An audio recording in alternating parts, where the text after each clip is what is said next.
No place for losers. The night my brother called me a loser, I didn't cry. I just walked away and quietly changed everything. It was Christmas Eve. The tree glowed behind him, our childhood ornaments shimmering like ghosts of a family that once pretended to be whole. My mother sat on the couch, swirling her wine, pretending not to hear.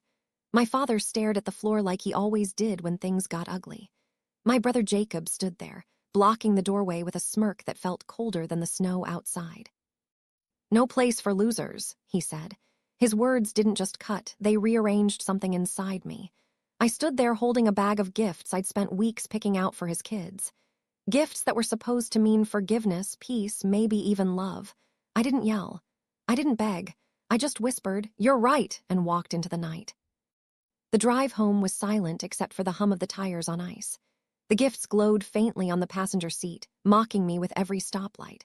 I used to love Christmas. The lights, the cinnamon candles, the soft promise that for one day our family could be normal. But that illusion cracked a long time ago, quietly at first, like ice splitting under your feet before you hear it break. I used to be the fixer, the responsible one. If a bill was late, I paid it. If someone needed a ride, I dropped everything. When Jacob and his wife Kelly fell behind on their mortgage, I sent money before they even asked. Back then, I told myself it was kindness. Maybe it was guilt, or maybe I just wanted to be seen. My mother used to tell me, "You've always been the responsible one." She said it like pride, but it felt like relief that she didn't have to carry anything because I always would. My father rarely spoke, he just handed Jacob another excuse. And I kept paying. Tuition, groceries, utility bills. Every dollar I sent was another chain disguised as love. In my family, generosity wasn't kindness. It was currency. The more you gave, the more you owed. That night, sitting alone in my apartment, something inside me shifted. It wasn't anger. It wasn't heartbreak. It was exhaustion. The kind that comes when you finally understand the rules of a game you never agreed to play. I opened my laptop and scrolled through years of payments, transfers labeled kids' tuition, utility top-up, grocery help. Each one a quiet apology for wanting peace. I didn't slam the laptop shut. I didn't cry. I just started clicking. Cancel, cancel, cancel. It took 5 minutes to undo 5 years of servitude. I waited for guilt to come, but it never did. Instead, the air felt lighter. The silence felt warm for once. By morning, I'd packed every wrapped gift into boxes and taped them shut. I didn't throw them away, but I couldn't look at them either. Every ribbon felt like a reminder of how much of myself I'd given away just to be tolerated. That afternoon, Jacob texted me. "You could have at least dropped off the presents. The kids are waiting." I stared at the screen, then typed one word, "No." He replied instantly, "What's your problem?" I didn't answer. Let him feel what silence feels like. 2 days later, the calls started. First polite, then desperate, then angry. "The rent's due. The kids need shoes. You're selfish. You've changed." I didn't respond. For the first time, their chaos wasn't my emergency. The quiet between us grew heavier, and for once, I didn't rush to fill it.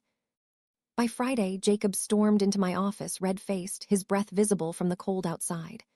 "We need to talk," he hissed, eyes darting around my coworkers. "Not here," I said quietly, walking him out to the parking lot. The moment the door closed, he exploded. "You think you can just cut us off? The kids are suffering." "They're your kids," I said calmly. He laughed, a sharp, ugly sound. "Oh, now you care about responsibility." I met his eyes. "I do. That's why I'm finally taking mine back." His voice dropped. "You can't do this." I stepped closer, steady. "I already did." Then I turned and walked away, leaving him standing in the snow. 3 nights later, the pounding on my door came hard enough to shake the frame. I looked through the peephole. Jacob, flushed, wild-eyed. I opened the door just enough to block it with my body. "What do you want?" "You need to stop this," he snapped. "You think cutting me off makes you better? You're ruining my life." "You did that on your own," I said evenly. "You can't just walk away from family," he shouted. I almost smiled. "Family, is that what you call this? You called me a loser, Jacob. You made it clear what I was to you." Before he could answer, another voice echoed from the sidewalk. "Jacob, stop." It was Kelly. She stood a few feet away, her coat half-zipped, her face pale. "Go home, Kelly," he barked. She didn't move. "No," she said quietly. "We're done." He turned, stunned. "What are you talking about?" Her voice trembled, but her eyes were steady. "I met with a lawyer today." His face drained of color. "You what?" "I know what you've been doing," she said. "The gambling, the lies, the secret accounts. The money Jolie sent wasn't for the kids, was it?" He spun toward me. You told her. I shook my head. Didn't have to. Kelly pulled a folder from her bag. I did, and I gave copies to the lawyer. Jacob lunged forward, but I stepped between them. Don't, I warned quietly. He froze, his breath coming fast, his voice cracking. You think you're better than me? You think this makes you righteous? I took a slow breath. No, it makes me free. He let out a bitter laugh that broke halfway through. You'll regret this, he spat. Kelly's voice was steady. We already have. He looked between us, realizing for the first time that neither of us feared him anymore. Then he turned and walked away into the snow. Inside, the air was warm. Kelly sat on my couch, tears in her eyes. I should have said something that night, she whispered, when he called you a loser. You were surviving, I said. I get it, she nodded. He kept saying you owed us, that you were lucky to have a family who needed you. I almost smiled. That's the thing about people like Jacob. They call it family when they're taking and betrayal when you stop giving. She nodded slowly. He's gone. I told him not to come home. Do you have somewhere to stay? She hesitated. I'll figure it out. I looked at her and said softly, you can stay here. I'm not helping him anymore, but I'll help you. That night, as Kelly slept on my couch, I sat by the window watching snow fall under the streetlight. For the first time in years, my apartment didn't feel empty. It felt earned. The next morning, a lawyer named Mark Dawson called. Kelly gave me your contact info, he said. We found records of your brother's misuse of funds. It's serious. I met him later that day. The folder he handed me was thick. Bank statements, withdrawals, casino receipts. My money had built Jacob's double life. Kelly's filing for separation, Mark said. She wanted you to know you're protected legally if he tries to reach out again. I nodded. If he does, I'll handle it.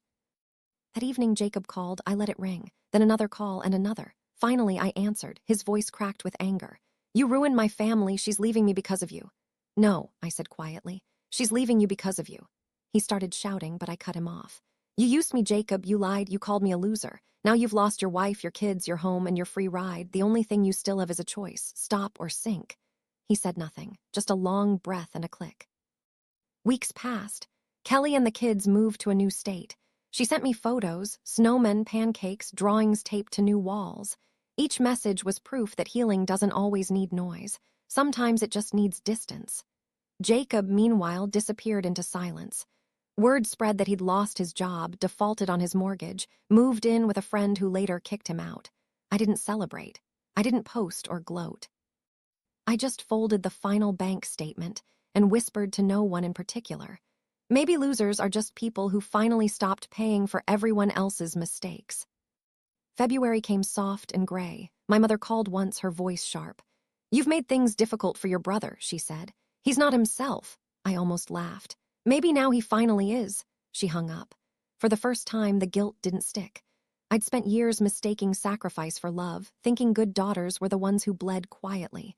But love isn't measured in money, and family isn't defined by who you keep rescuing. I started sleeping better. The air in my apartment felt lighter.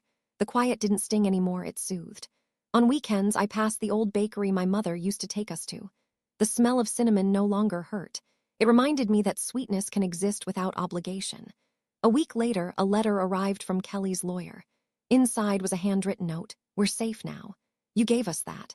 I folded it gently and placed it beside the last family photo I ever took. Not as nostalgia, just as proof that survival sometimes looks like letting go. One evening, I stood by the window watching snow fall again. Outside, headlights swept across the glass, catching my reflection. I barely recognized the woman staring back, steady, calm, free. I wasn't waiting for an apology anymore. I didn't need one. Some stories don't end with revenge.